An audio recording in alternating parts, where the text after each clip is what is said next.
تو یہ جناب گوند کتیرا جو ہے اس کو انگلش میں بولتے ہیں ٹریکینتھ گم، اور یہ جس درخت کے سیب سے حاصل ہوتا ہے اس کو بولتے ہیں ہم ایسٹریگلس گومیئر، اور یہ جناب پایا جاتا ہے جاپان میں، ایشیا میں، افریقہ میں، ساؤتھ ایسٹ ایشیا میں۔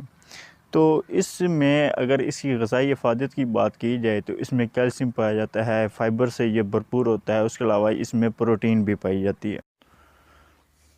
اچھا، وہ لوگ جو سردی کی وجہ سے کمر میں درد، پٹھوں میں کھچاؤ، جوڑوں میں درد، ہڈیوں کا درد ہوتا ہے تو ان کے لیے گوند کتیرا ایک بہترین نعمت ہے۔ اگر آپ لوگ کیا کریں گے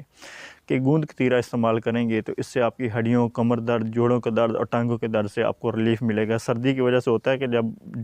گرمی میں وہ ٹھیک پھر رہے ہوتے ہیں، لیکن جیسے ہی سردی آتی ہے تو کمر کے پچھلے حصے میں درد اٹھنا شروع ہو جاتا ہے، بازوؤں میں درد، پٹھوں میں کھچاؤ، تو اس سے آپ کو نجات ملتی ہے اگر آپ گوند کتیرا استعمال کرتے ہیں۔ اس کی جو